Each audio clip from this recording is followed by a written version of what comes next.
Tamilaga Vetri Kazhagam Vijay sir ಅವರು ಮಾಡ್ತಾ ಇರುವಂತ ಟಿವಿಕೆ ಅನ್ನೋ ಪಾರ್ಟಿ ಏನೆಲ್ಲ ಪ್ರಾಬ್ಲಮ್ ಆಗಿತ್ತು ಕರೂರು ಅಲ್ಲಿ ಅನ್ನೋದು ನಿಮ್ಗೆಲ್ಲ ಗೊತ್ತು. ಆ ವಿಚಾರದ ಬಗ್ಗೆ ಇವತ್ತು ಅವ್ರಿಗೊಂದು ಇಂಟರಿಮ್ ವಿಕ್ಟ್ರಿ ಅಂತಾನೆ, ಒಂದು ಮಾರಲ್ ಸಪೋರ್ಟ್, ಮಾರಲ್ ಬೂಸ್ಟ್ ಸಿಗುವಂತ ಒಂದು ವಿಕ್ಟ್ರಿ ಸಿಕ್ಕಿದೆ ಅಂತಾನೆ ಹೇಳ್ಬೋದು. ಮಾರಲ್ ವಿಕ್ಟ್ರಿ ಸಿಕ್ಕಿದೆ ಅನ್ನೋ ವಿಚಾರ ಇವತ್ತು ಪ್ರತಿಯೊಂದು ಸೋಷಿಯಲ್ ಮೀಡಿಯಾನಲ್ಲೂ ಓಡಾಡ್ತಾ ಇದೆ. ಅದು ನೀವು ಕೂಡ ನೋಡಿದ್ದೀರಾ. ಅದ್ರ ಬಗ್ಗೆನೇ ಇವತ್ತಿನ ವಿಡಿಯೋ. ಏನಾಯ್ತು, ಟಿವಿಕೆಗೆ ಏನು ವಿಕ್ಟ್ರಿ ಸಿಕ್ತು ಅಥವಾ ಏನು ಬೂಸ್ಟ್ ಸಿಕ್ತು, ಜನಗಳಿದ್ದನ್ನು ಹೇಗೆ ಅಕ್ಸೆಪ್ಟ್ ಮಾಡಿಕೊಂಡ್ರು, ಸುಪ್ರೀಂ ಕೋರ್ಟ್ ಇದ್ರ ಬಗ್ಗೆ ಏನು ಹೇಳ್ತು ಅನ್ನೋದು ಇವತ್ತಿನ ವಿಡಿಯೋ. ಈ ವಿಡಿಯೋ ನಿಮ್ಗೆ ಇಷ್ಟ ಆಗಿದೆ ಅಂದರೆ ಬನ್ನಿ ಈ ವಿಡಿಯೋನ ಕಂಟಿನ್ಯೂ ಮಾಡಿ. ಸುಪ್ರೀಂ ಕೋರ್ಟಲ್ಲಿ ಟಿವಿಕೆ ಹೆಂಗೆ ಎಕ್ಸ್ಪೆಕ್ಟ್ ಮಾಡಿದ್ರು ಅಥವಾ ಅವ್ರು ಏನು ಬಯಸಿ ಸುಪ್ರೀಂ ಕೋರ್ಟ್ಗೆ ಹೋಗಿದ್ರು ಅವ್ರಿಗೆ ಫೇವರ್ ಆಗಿ ಅಥವಾ ಅವರು ಬಯಸಿದಂಗೆ ಒಂದು ರಿಸಲ್ಟ್ ಬಂದಿದೆ, ಒಂದು ತೀರ್ಪು ಬಂದಿದೆ ಅಂತಲೇ ಹೇಳ್ಬೋದು. ಅಂದರೆ ಫೇವರ್ ಆಗಿ ಯಾರ ಕಡೆಗೂ ಬಂದಿಲ್ಲ. ಬಟ್ ಟಿವಿಕೆ ಏನು ಬಯಸಿ ಸುಪ್ರೀಂ ಕೋರ್ಟ್ಗೆ ಹೋಗಿದ್ರು ಅದಕ್ಕೆ ಎಕ್ಸಾಕ್ಟ್ ಆಗಿ ಒಂದು ತೀರ್ಪು ಬಂದಿದೆ ಅಂತಲೇ ಹೇಳ್ಬೋದು. ಅದರಲ್ಲಿ ಏನು ಜಡ್ಜ್ಮೆಂಟ್ ಇದೆ ಅಂದರೆ ಅಥವಾ ಏನು ತೀರ್ಪು ಹೇಳಿದ್ದಾರೆ ಅಂದರೆ ನಿಮಗೆ ಗೊತ್ತು. ಡಿಸ್ಟ್ರಿಕ್ಟ್ ಕೋರ್ಟು, ಸ್ಟೇಟ್ ಹೈಕೋರ್ಟು, ಆಮೇಲೆ ಸುಪ್ರೀಂ ಕೋರ್ಟ್, ಈ ಥರ ಸ್ಟೆಪ್ ಬೈ ಸ್ಟೆಪ್ ಯಾರೇ ಆದ್ರೂ ಕೇಸ್ ಹಾಕಬೇಕಾದ್ರೆ ಸ್ಟೆಪ್ ಬೈ ಸ್ಟೆಪ್ ನೋಡ್ಕೊಂಡು ಹೋಗ್ತಾರೆ. ಅವ್ರಿಗೆ ಎಲ್ಲಿ ನ್ಯಾಯ ಸಿಗುತ್ತೋ ಅಲ್ಲಿ ತನಕ ಅವ್ರು ಓಡಾಡ್ಕೊಂಡು ಹೋಗ್ತಾರೆ. ಯಾರಿಗೆ ಶಕ್ತಿ ಇದೆಯೋ ಅಲ್ಲಿ ತನಕ ಹೋರಾಡ್ತಾರೆ. ಎಲ್ಲಿ ಯಾವಾಗ ಎಲ್ಲಿ ತೀರ್ಪು ಯಾವ ಕೋರ್ಟಲ್ಲಿ ಯಾವ ಥರ ಸಿಗುತ್ತೆ ಅಂತ ಯಾರು ಕೂಡ ಪ್ರೆಡಿಕ್ಟ್ ಮಾಡೋಕ್ಕಾಗಲ್ಲ. ಅದೇ ರೀತಿ ಟಿವಿಕೆ ಪಾರ್ಟಿಯವರು ಯಾವ ಜಾಗದಲ್ಲಿ ಆ ಪ್ರಾಬ್ಲಮ್ ಆಯಿತೋ ಆ ಕೋರ್ಟಲ್ಲಿ ಫಸ್ಟು, ಆ ಡಿಸ್ಟಿಕ್ ಕೋರ್ಟಲ್ಲಿ ಫಸ್ಟು ಕೇಸ್ ಹಾಕ್ತಾರೆ. ಮಧುರೈ ಹೈಕೋರ್ಟು, ಮದ್ರಾಸ್ ಹೈಕೋರ್ಟ್ ಆಯಿತು. ನೆಕ್ಸ್ಟ್ ಸುಪ್ರೀಂ ಕೋರ್ಟ್, ಅದೇ ಇಂಡಿಯಾಗೆ ಫೈನಲ್ ಕೋರ್ಟ್. ಅವ್ರು ಏನು ಹೇಳ್ತಾರೋ ಅದೇ ಫೈನಲ್. ಇಂಡಿಯಾಗೆ ಅವ್ರು ಏನು ಹೇಳ್ತಾರೋ ಅದೇ ತೀರ್ಪು, ಅದೇ ಮಹಾ ತೀರ್ಪು, ಅದೇ ಫೈನಲ್ ಜಡ್ಜ್ಮೆಂಟ್. ಸೊ ಇಲ್ಲಿ ಇಳೆಯ ತಳಪತಿ ವಿಜಯ್ ಅವರ ಟಿವಿಕೆ ಪಾರ್ಟಿಗೆ ಫೇವರ್ ಆಗಿ ಒಂದಷ್ಟು ತೀರ್ಪು ಬಂದಿದೆ ಅಂತಲೇ ಹೇಳ್ಬೋದು. ಸೊ ಇದರಲ್ಲಿ ಸುಪ್ರೀಂ ಕೋರ್ಟ್ ಏನು ಟಿವಿಕೆಗೆ ಫೇವರ್ ಆಗಿ ಹೇಳಿದೆ ಅಂದರೆ, ನ್ಯಾಯ ಏನಿದೆ ಅದ್ರ ರೀತಿ ಅದು ಮೂವ್ ಆಗ್ತಾ ಇದೆ supreme court. So supreme court ಏನು ಹೇಳಿದೆ ಅಂದರೆ, ಸ್ಟೇಟ್ ಹೈಕೋರ್ಟೇ ಆಗಲಿ ಅಥವಾ ಯಾವುದೇ ಲೋಕಲ್ ಗೌರ್ಮೆಂಟ್ ಇನ್ವಾಲ್ವ್ಮೆಂಟ್ ಇಲ್ಲದೆ ಇರೋ ಥರ CBI ಎನ್ಕ್ವೈರಿನ ಸುಪ್ರೀಂ ಕೋರ್ಟ್ ಅನೌನ್ಸ್ ಮಾಡಿದೆ. CBI ಎನ್ಕ್ವೈರಿ ನಡೀಲಿ ಇದರ ಮೇಲೆ ಅಂತ ಒಂದು ತೀರ್ಪನ್ನು ಕೊಟ್ಟಿದೆ ಸುಪ್ರೀಂ ಕೋರ್ಟ್. ಸ್ಟೇಟ್ ಗೌರ್ಮೆಂಟ್ ಇಲ್ಲಿ ತನಕ ಏನೇನು ಎನ್ಕ್ವೈರಿ ಮಾಡಿದೆ, ಏನೇನು ಕಮಿಟಿ ಮಾಡಿದೆ ಅದೆಲ್ಲ ಬೇಡ, CBI ಎನ್ಕ್ವೈರಿ ನಡೀಲಿ ಅಂತ ಸುಪ್ರೀಂ ಕೋರ್ಟ್ ಆರ್ಡರ್ ಮಾಡಿದೆ. ಟಿವಿಕೆ ಆಗಿರೋ ಕೇಸ್ಗೆ ಇಲ್ಲಿ ತನಕ ನಡೆದಿರೋ ಎನ್ಕ್ವೈರಿಗಳಾಗಿರ್ಬೋದು, ಈ ಸ್ಟೇಟ್ ಗೌರ್ಮೆಂಟ್ ಕಡೆಯಿಂದ ನಡೆಸಿರೋ ಎನ್ಕ್ವೈರಿಗಳೇ ಆಗಿರ್ಬೋದು, ಅಥವಾ ಹೈಕೋರ್ಟ್ ಕಡೆಯಿಂದ ಒಂದು ಕಮಿಟಿ ಕ್ರಿಯೇಟ್ ಮಾಡಿ ವಾಟೆವರ್ ಏನೇ ನಡೆದಿರೋ ಎನ್ಕ್ವೈರಿಗಳೇ ಆಗಿರ್ಬೋದು, ಅದು ಇಲ್ಲಿಗೆ ನಿಲ್ಲಿಸಿ ಸ್ಟಾಪ್ ಮಾಡಿ ಸ್ಟೇಟ್ ಗೌರ್ಮೆಂಟು ಏನೂ ಮಾಡೋದು ಬೇಕಾಗಿಲ್ಲ, ಇವಾಗ CBI ಎನ್ಕ್ವೈರಿ ಮಾಡುತ್ತೆ ಅಂತ ತೀರ್ಪನ್ನು ಕೊಟ್ಟಿದೆ ಸುಪ್ರೀಂ ಕೋರ್ಟ್. CBI ಎನ್ಕ್ವೈರಿ ಬಂದು SIT ಅಂಡರಲ್ಲಿ ನಡೆಯುತ್ತೆ. ಆ್ಯಂಡ್ ಆ SITನ ಆಪ್ರೇಟ್ನ ಸುಪ್ರೀಂ ಕೋರ್ಟಲ್ಲಿರುವಂಥ ಒಬ್ಬರು ಎಕ್ಸ್ ಜಡ್ಜ್ ಅವರು, ಅವ್ರ ಅಂಡರ್ನಲ್ಲಿ ಎಲ್ಲವೂ ನಡೆಯುತ್ತೆ, ಅವ್ರ ಇನ್ಸ್ಟ್ರಕ್ಷನಲ್ಲಿ ಎಲ್ಲವೂ ನಡೆಯುತ್ತೆ, ಅವ್ರು ವಾಚ್ ಮಾಡ್ತಾರೆ. ಆ್ಯಂಡ್ ಅದರಲ್ಲಿ ಇಬ್ಬರು IPS ಆಫೀಸರ್ ಕೂಡ ಇರ್ತಾರೆ. ಆ್ಯಂಡ್ ಆ ಎರಡು IPS ಆಫೀಸರ್ಗಳು ಬಂದು ನಾನ್ ನೇಟಿವ್ಸ್ ಆಗಿರಬೇಕು ಅಂತ ಕೂಡ ಈ ಥರದೊಂದಷ್ಟು ಕಂಡೀಷನ್ಗಳನ್ನ ಸುಪ್ರೀಂ ಕೋರ್ಟೇ ಹಾಕಿ ಈ ಥರ ಇನ್ವೆಸ್ಟಿಗೇಷನ್ ಮಾಡಿ ಅಂತ ಅವರೇ ಒಂದು ಫಾರ್ಮ್ಯಾಟನ್ನ ರೆಡಿ ಮಾಡಿ ಈ ಥರ ಇನ್ವೆಸ್ಟಿಗೇಷನ್ ನಡೀಬೇಕು ಅಂತ ತೀರ್ಪನ್ನು ಕೊಟ್ಟಿದ್ದಾರೆ.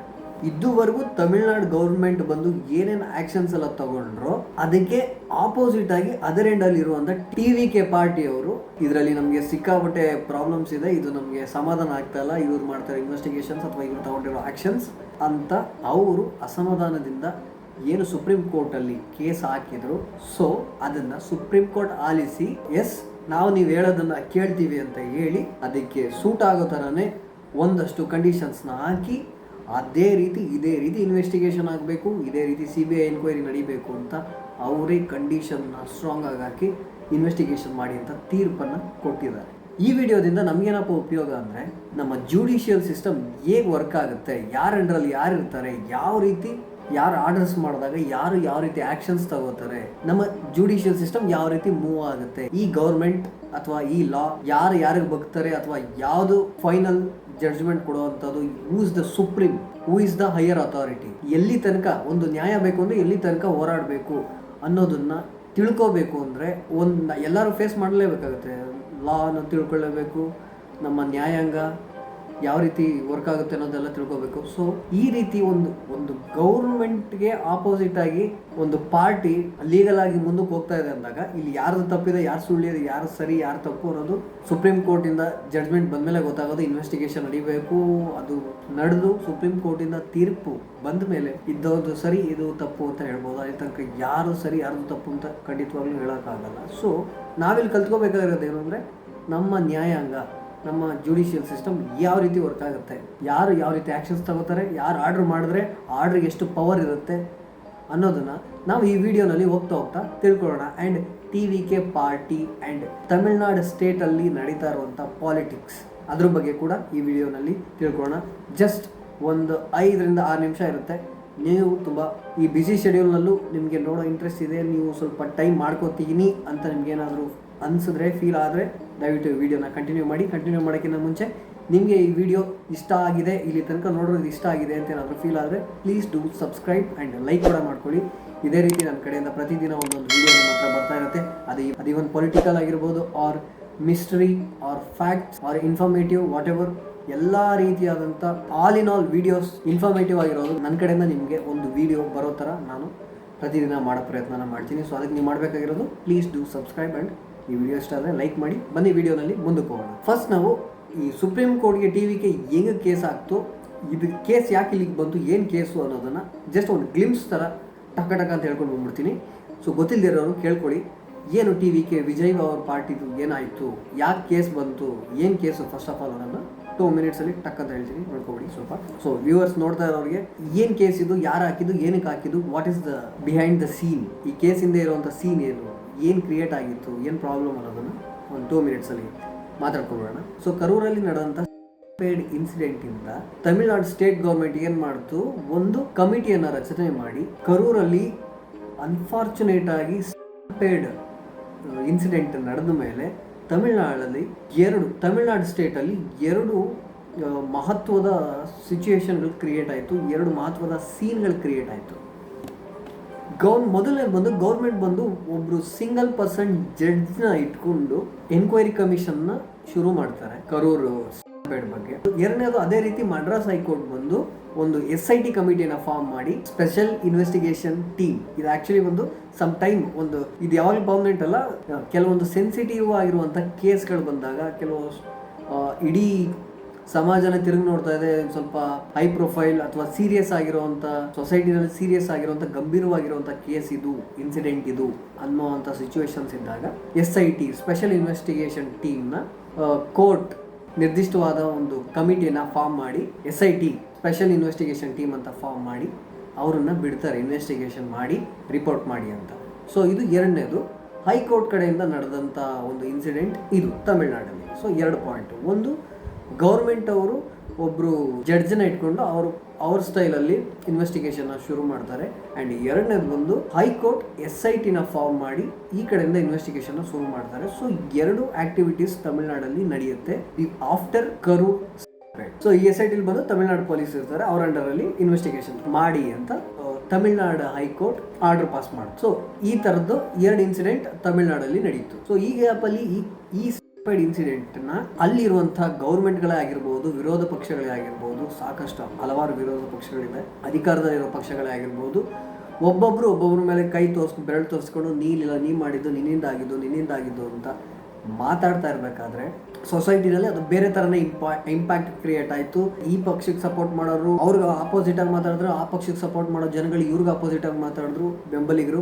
ಸೊ ಇದು ಹಿಂಗೆ ನಡೀತಾ ಇರಬೇಕಾದ್ರೆ ಇಲ್ಲಿ ಪ್ರಾಪರ್ ಆಗಿ ಯಾರ್ದು ಸರಿ ಯಾರ್ದು ತಪ್ಪು ಅಂತ ಯಾರು ಕೂಡ 100% ಜಡ್ಜ್ಮೆಂಟ್ ಯಾರು ಕೂಡ ಕೊಡೋಕ್ಕಾಗಲ್ಲ.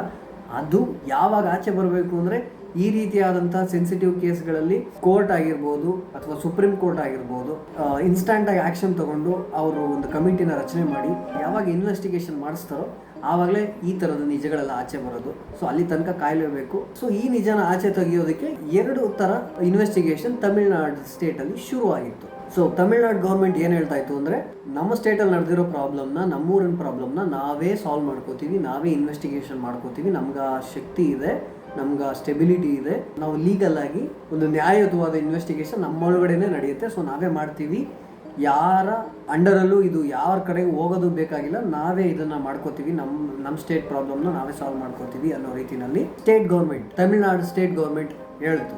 ಆದರೆ ಇನ್ನೊಂದು ಕಡೆ TVK ಪಾರ್ಟಿ, ವಿಜಯ್ ಸರ್ ಅವರ TVK ಪಾರ್ಟಿ ಅವ್ರೇನು ಹೇಳ್ತಾ ಇದ್ದಾರೆ ಅಂದರೆ, ಪೊಲೀಸ್ ಅವರೇ ಪರ್ಮಿಷನ್ ಕೊಟ್ಟು ಪೊಲೀಸ್ ಅವರೇ ಪ್ರೆಸ್ ಮೀಟ್ ಅನೌನ್ಸ್ ಮಾಡಿ ಏನೋ ಅವ್ರದ್ದೇನೋ ತಪ್ಪಿಲ್ಲ ಅಂತ ಹೇಳಿರೋದ್ರಿಂದ ಸೊ ಇದು ನಮಗೆ ಸಮಾಧಾನ ಕೊಡ್ತಾ ಇಲ್ಲ.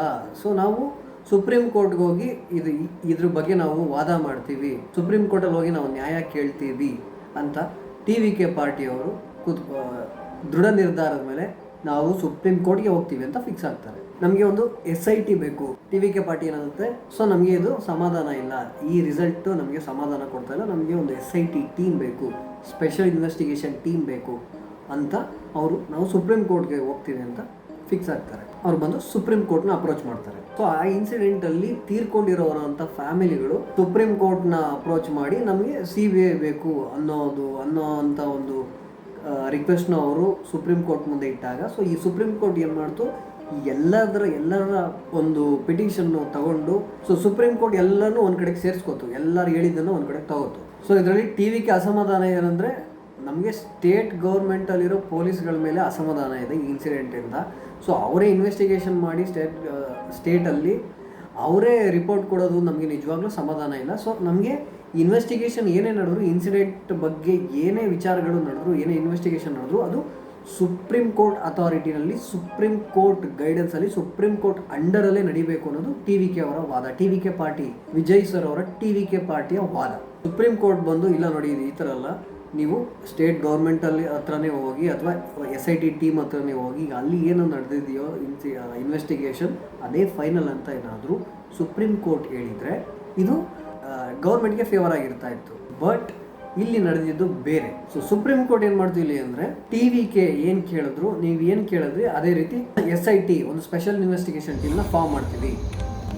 ಅದರ ಜೊತೆಗೆ ಒಂದು CBI ಟೀಮ್ನು ಕೂಡ SIT ಅಂಡರ್ನಲ್ಲಿ ಫಾರ್ಮ್ ಮಾಡ್ತೀವಿ, ಕ್ರಿಯೇಟ್ ಮಾಡ್ತೀವಿ. ಸೊ ಅಲ್ಲಿ ಒಂದು ಇಂಟರಿಮ್ ವರ್ಡಿಕ್ಟ್ ಬಂದಿದೆ. ಇಂಟರಿಮ್ ವರ್ಡಿಕ್ಟ್ ಅಂದರೆ, ಸೊ ಇದುವರೆಗೂ ಏನೇನು ಇನ್ವೆಸ್ಟಿಗೇಷನ್ ನಡೆದಿಯೋ ಅದನ್ನ ಇಟ್ಕೊಂಡು ಒಂದಷ್ಟು ಡಿಸಿಷನ್ಗಳನ್ನ ತಗೊಂಡಿದ್ದಾರೆ. ಸೊ ಅದ್ರ ಬೇಸಿಸ್ ಮೇಲೆ ಅಸಮಾಧಾನ ಆಗಿ ಇಲ್ಲಿಗೆ ಬಂದಾಗ, ಇದು ಇನ್ನೂ ಫೈನಲ್ ವರ್ಡಿಕ್ಟ್ ಅಲ್ಲ, ಆದರೆ ಇನ್ನೂ ಇನ್ವೆಸ್ಟಿಗೇಷನ್ ಬಂದು ಫರ್ದರ್ ಮುಂದಕ್ಕೆ ಹೋಗುತ್ತೆ, ಇನ್ನೂ ಇನ್ವೆಸ್ಟಿಗೇಷನ್ ನಡೀಬೇಕಾಗಿದೆ. ಸೊ ಈ ಕೋರ್ಟ್ ಪ್ರೊಸೀಡಿಂಗ್ಗಳೆಲ್ಲ ಇನ್ನೂ ಫರ್ದರ್ ಮುಂದಕ್ಕೆ ಹೋಗುತ್ತೆ, ಇನ್ವೆಸ್ಟಿಗೇಷನ್ ಅಥವಾ ಪ್ರೊಸೀಡಿಂಗ್ಗಳು ಇನ್ನೂ ಮುಂದಕ್ಕೆ ಹೋಗುತ್ತೆ ಅನ್ನೋದಕ್ಕೆ ಇಂಟರಿಮ್ ವರ್ಡಿಕ್ಟ್ ಅಂದರೆ, ಸದ್ಯಕ್ಕೆ ಈ ಥರ ಇಟ್ಕೊಳ್ಳಿ, ಸದ್ಯಕ್ಕೆ ಈ ಥರ ಮಾಡ್ತೀವಿ, ಇದ್ರ ಫಾಲೋ ಮಾಡಿ, ಇದ್ರ ಅಂಡರಲ್ಲಿ ನಡೀಲಿ, ಬಟ್ ಇದು ಫೈನಲ್ ವರ್ಡಿಕ್ಟ್ ಅಲ್ಲ ಅನ್ನೋದೇ ಇಂಟರಿಮ್ ವರ್ಡಿಕ್ಟ್. ಸೊ ಇದ್ರ ಜೊತೆಗೆ ಫೈನಲಲ್ಲಿ ಕೆಳಗಡೆ ಹೈಲೈಟ್ ಮಾಡಿ ಕೂಡ ಹೇಳಿದ್ದಾರೆ ಅವರು, ಗೌರ್ಮೆಂಟ್ ಸುಪ್ರೀಂ ಕೋರ್ಟ್ ಅವರು, ನಮ್ಮ ಹತ್ರ ಏನೇನು ನಮ್ಮ ಹತ್ರ ಏನೇನು ಇನ್ಫಾರ್ಮೇಷನ್ ಬಂತು ಅದನ್ನು ಇನ್ವೆಸ್ಟಿಗೇಟ್ ಮಾಡಿ, ಅದನ್ನು ಅನಲೈಸ್ ಮಾಡಿ ಆಲಿಸಿ ನಾವು ಈ ರೀತಿಯ ಒಂದು ತೀರ್ಪನ್ನು ಕೊಟ್ಟಿದ್ದೀವಿ. ಸೊ ಗೌರ್ಮೆಂಟ್ ಕೂಡ ಅವ್ರ ಹತ್ರ ಡಾಕ್ಯುಮೆಂಟ್ಸ್ ಏನಿದೆ, ಡೀಟೇಲ್ಸ್ ಏನಿದೆ ಅದನ್ನು ತಗೊಂಡು ಬಂದು ಅವರು ಕೂಡ ನಮ್ಮ ಹತ್ರ ಸಬ್ಮಿಟ್ ಮಾಡ್ಬೋದು, ನಾವು ಅದನ್ನು ಕೂಡ ವೆರಿಫೈ ಮಾಡ್ತೀವಿ ಅಂತ ಸುಪ್ರೀಂ ಕೋರ್ಟ್ ಹೇಳಿದೆ. ಸೊ ಇದರಲ್ಲಿ ಸುಪ್ರೀಂ ಕೋರ್ಟ್ ಕೂಡ ಹೈಕೋರ್ಟ್ನ ಒಂದಷ್ಟು ಕ್ವಶನ್ ಮಾಡಿದೆ. ಅದರಲ್ಲಿ ಒಂದು ಹೈಲೈಟ್ ಏನು ಅಂದರೆ, SOP ಅಂತ ಬಂದಿರೋ ಕೇಸ್ನ ಹೈಕೋರ್ಟಲ್ಲಿ SOP ಅಂದರೆ ಜನಗಳು ಏನಕ್ಕೆ ಸೇರಿದ್ರು, ಯಾಕೆ ಇನ್ಸಿಡೆಂಟ್ ಆಯಿತು ಅನ್ನೋದಕ್ಕೆ ಬಂದಿರೋ ಕೇಸ್ನ, ಆ ಥರಕ್ಕೆ ಬಂದಿರೋ ಕೇಸ್ನ ಹೇಗೆ ನೀವು ಕ್ರಿಮಿನಲ್ ಕೇಸ್ ಅಂತ ಫೈಲ್ ಮಾಡ್ತೀರಾ ಅನ್ನೋದನ್ನ ಸುಪ್ರೀಂ ಕೋರ್ಟ್ ಕ್ವಶನ್ ಮಾಡಿ ಕೇಳ್ತು. ತುಂಬ ಒತ್ತಿ ಅದನ್ನು ಸ್ಟ್ರಾಂಗ್ ಆಗಿ, ಇದನ್ನು ಯಾಕೆ ಹಿಂಗೆ ಮಾಡಿದ್ರಿ ಅನ್ನೋದನ್ನು ತುಂಬ ಸ್ಟ್ರಾಂಗ್ ಆಗಿ ಕೇಳ್ತು. ಅದನ್ನು ಕೂಡ ಆ ಪಾಯಿಂಟಲ್ಲಿ ಆ್ಯಡ್ ಮಾಡಿದ್ದಾರೆ. ಸೊ ಈ ಇನ್ಸಿಡೆಂಟ್ ಇಷ್ಟೆಲ್ಲ ಆಯಿತು ಸ್ನೇಹಿತರೆ. ಈ ಇನ್ಸಿಡೆಂಟ್ ಎಲ್ಲ ಆದಮೇಲೆ TVKಯ ಅಫಿಷಿಯಲ್ ಟ್ವಿಟರ್ ಹ್ಯಾಂಡಲ್ನಲ್ಲಿ ಒಂದು ಪೋಸ್ಟ್ ಬರುತ್ತೆ. ಆ ಪೋಸ್ಟ್ ಏನಪ್ಪ ಅಂದರೆ, ತಮಿಳಲ್ಲಿ ನೀದಿ ವೆಲ್ಲುಮ್ ಅಂತ ಬರೆದಿರ್ತಾರೆ. ಅಂದರೆ ಜಸ್ಟಿಸ್ ವಿಲ್ ಪ್ರಿವೈಲ್ ಅನ್ನೋವಂಥ ಒಂದು ಮೀನಿಂಗ್. ಅದು ನ್ಯಾಯನೇ ಯಾವಾಗಲೂ ಮೇಲುಗೈ ಸಾಧಿಸೋದು ಅನ್ನೋದು ಅದರ ಮೀನಿಂಗ್. ಸೊ ಈ ಕೇಸ್ ಬಗ್ಗೆ ಸುಪ್ರೀಂ ಕೋರ್ಟಲ್ಲಿ ನಡೆದಂಥ ಈ ಕೇಸ್ ಕಡೆಗೆ ಕಣ್ಣೆತ್ತಿ ನೋಡ್ತಿದ್ದವರು, ಇಂಟ್ರೆಸ್ಟ್ ಆಗಿ ಏನು ಬರುತ್ತೆ ರಿಸಲ್ಟು, ಏನು ಬರುತ್ತೆ ವರ್ಡಿಕ್ಟ್ ಅನ್ನೋದನ್ನು ತುಂಬ ಆತುರದಿಂದ, ತುಂಬ ಜಾಗರೂಕತೆಯಿಂದ ನೋಡ್ತಾ ಇದ್ದವ್ರು ಯಾರ್ಯಾರು ಅಂದರೆ, ಅಫ್ಕೋರ್ಸ್ ತಮಿಳ್ನಾಡು ಗೌರ್ಮೆಂಟ್ ಕೂಡ ಒಂದು ಕಣ್ಣು ಹಾಕಿರುತ್ತೆ. ಇದರಲ್ಲಿ ಏನು ರಿಸಲ್ಟ್ ಬರುತ್ತೆ, ಯಾರದ್ದು ತಪ್ಪಿದೆ ಅನ್ನೋದು ಅವ್ರಿಗೂ ಗೊತ್ತಾಗಬೇಕು. ಆ್ಯಂಡ್ TVK ಕೂಡ ಅದ್ರ ಕಡೆ ಗಮನ ಕೊಟ್ಟಿದೆ. ಆ್ಯಂಡ್ ಎಲ್ಲ ರೀತಿಯಾದಂಥ ಪಕ್ಷಗಳು ಯಾವುದ್ಯಾವುದಿದೆ, ವಿರೋಧ ಪಕ್ಷಗಳು, ಅವರು ಕೂಡ ಆ ಕಡೆಗೆ ತಿರುಗಿ ನೋಡ್ತಾ ಇದ್ರು. ಇನ್ಫ್ಯಾಕ್ಟ್ ಅದಕ್ಕಿಂತ ಹೆಚ್ಚಾಗಿ ಜನಕ್ಕೆ ಗೊತ್ತಾಗಬೇಕಿತ್ತು ಏನು ರಿಯಲ್ ಆಗಿ ನಡೆದಿದೆ ಕರೂರ್ನಲ್ಲಿ ಅನ್ನೋದು. ಇಡೀ ಇಂಡಿಯಾಗೆ ಸೌಂಡ್ ಆದಾಗ ಆ ಜನತೆ ಗೊತ್ತಾಗಬೇಕಿತ್ತು ಯಾರು ತಪ್ಪು ಆಗಿರೋದು, ನಾವು ಯಾರನ್ನು ನಂಬಬೇಕು ಅಂತ ಜನಗಳು ಕನ್ಫ್ಯೂಸ್ ಆದಾಗ ಕೋರ್ಟ್ ಕಡೆಗೆ ಎಲ್ಲರೂ ನೋಡೋದು. ಸೊ ಕೋರ್ಟ್ಗೆ ಕಡೆಗೆ ಜನಗಳು ಕೂಡ ನೋಡ್ತಾ ಇದ್ರು. ಸದ್ಯಕ್ಕೆ ಈ ರೀತಿಯಾದಂಥ ಒಂದು ಇಂಟರಿಮ್ ವರ್ಡಿಕ್ಟ್ ಬಂದಿದೆ. ಸೊ ಈ ಓವರ್ ಆಲ್ ಸಿನಾರಿಯೋನಲ್ಲಿ ಯಾರು ಗೆದ್ರು ಅಂದರೆ, ಇಲ್ಲಿ ಯಾರೂ ಗೆದ್ದಿಲ್ಲ. ಜಸ್ಟ್ ಸುಪ್ರೀಂ ಕೋರ್ಟ್ ಕೊಟ್ಟಿರೋಂಥ ಒಂದು ಇಂಟರಿಮ್ ವರ್ಡಿಕ್ಟಿಂದ ಸದ್ಯಕ್ಕೆ TVK ಪಾರ್ಟಿಗೆ ಸ್ವಲ್ಪ ಒಂದು ಬ್ರೀತಿಂಗ್ ಸ್ಪೇಸ್ ಸಿಗೋಷ್ಟು ಒಂದು ಫೀಲ್ ಇದೆ, ಒಂದು ಒಂದು ಒಂದು ಸಮಾಧಾನ ಇದೆ. ಇದರಿಂದ ಯಾರಿಗೆ ಸಮಾಧಾನ ಜಾಸ್ತಿ ಇದೆ ಅಂದರೆ ಅದು TVK ಪಾರ್ಟಿಗೆ, ಸುಪ್ರೀಂ ಕೋರ್ಟ್ ಕೊಟ್ಟಿರುವಂಥ ಈ ಒಂದು ವರ್ಡಿಕ್ಟಿಂದ. ಸೊ ಇದರಲ್ಲಿ ಸದ್ಯಕ್ಕೆ ಹ್ಯಾಪಿ ಆಗಿರೋದು TVK, ಸಮಾಧಾನದಿಂದ ಇರೋದು TVK ಪಾರ್ಟಿಯವರು. ಸೊ ಫೈನಲ್ ಆಗಿ ನಾನು ಹೇಳೋದೇನೆಂದರೆ, ಜನರಲ್ ಆಗಿ ಎಲ್ರಿಗೂ ಗೊತ್ತಿರೋ ಥರ CBI ಇನ್ವೆಸ್ಟಿಗೇಷನ್ನು ಆಗಿರ್ಬೋದು, ಅವ್ರ ರಿಪೋರ್ಟ್ ಸಬ್ಮಿಟ್ ಮಾಡೋದೇ ಆಗಿರ್ಬೋದು, ಅದು ಸ್ವಲ್ಪ ಲೇಟ್ ಆಗುತ್ತೆ. ಅಷ್ಟು ಬೇಗ ಅವರು ಯಾವುದೇ ರೀತಿಯಾದಂಥ ಇನ್ವೆಸ್ಟಿಗೇಷನ್ನ ಮಾಡೋದಿಲ್ಲ. ತುಂಬ ಜಾಗರೂಕತೆಯಿಂದ, ತುಂಬ ಹುಷಾರಾಗಿ ಇನ್ವೆಸ್ಟಿಗೇಷನ್ ಮಾಡೋದ್ರಿಂದ 2026ರಲ್ಲಿ ತಮಿಳ್ನಾಡಲ್ಲಿ ಎಲೆಕ್ಷನ್ಸ್ ಇದೆ. ಸೊ ಎಲೆಕ್ಷನ್ಸ್ಗಿಂತ ಮುಂಚೆನೆ CBI ಟೀಮ್ ಇನ್ವೆಸ್ಟಿಗೇಷನ್ ಮಾಡಿ ಅದನ್ನ SITಗೆ ರಿಪೋರ್ಟ್ನ ಸಬ್ಮಿಟ್ ಮಾಡ್ತಾರೆ. SIT ಆ ರಿಪೋರ್ಟ್ನೆಲ್ಲ ವೆರಿಫೈ ಮಾಡಿ ಅಲ್ಲಿರುವಂಥ 2 IPS ಆಫೀಸರು, ಒಬ್ಬರು ಎಕ್ಸ್ ಜಡ್ಜಿಯರಿದ್ದಾರೆ, ಅವರು ಅದನ್ನೆಲ್ಲ ವೆರಿಫೈ ಮಾಡಿ ಸುಪ್ರೀಂ ಕೋರ್ಟಲ್ಲಿ ಅದು ಫೈನಲ್ ಹಿಯರಿಂಗ್ಗೆ ಬಂದು ಅಲ್ಲಿ ಜಡ್ಜ್ಮೆಂಟ್ ಬರುತ್ತೆ. ಇದೆಲ್ಲವೂ ಈ ಪ್ರೋಸೆಸ್ ಎಲ್ಲವೂ 2026 ತಮಿಳ್ನಾಡಲ್ಲಿ ನಡೆಯುವಂಥ ಎಲೆಕ್ಷನ್ಗಿಂತ ಮುಂಚೆನೇ ಆಗುತ್ತೆ ಅಂತ ಯಾರಾದರೂ ಅಂದ್ಕೊಂಡಿದ್ರೆ ಅದು ನಿಜವಾಗ್ಲೂ ಸುಳ್ಳು. ಅಷ್ಟು ಬೇಗ ಆಗೋದು 99% ಡೌಟ್. ಇದು ಎಲೆಕ್ಷನ್ ಮುಗಿದ ಮೇಲೆ ಆಲ್ಮೋಸ್ಟ್ 6 months 1 year ತಗೋತಾರೆ. ಸೊ ಎಲೆಕ್ಷನ್ಸ್ ಆಗಿ ಯಾವುದೋ ಒಂದು ಪಾರ್ಟಿ ಗೆದ್ದಿರುತ್ತೆ, ಆವಾಗಲೇ ಈ ಒಂದು ತೀರ್ಪು, ಈ ಒಂದು ರಿಪೋರ್ಟು ಸಬ್ಮಿಟ್ ಆಗೋದು.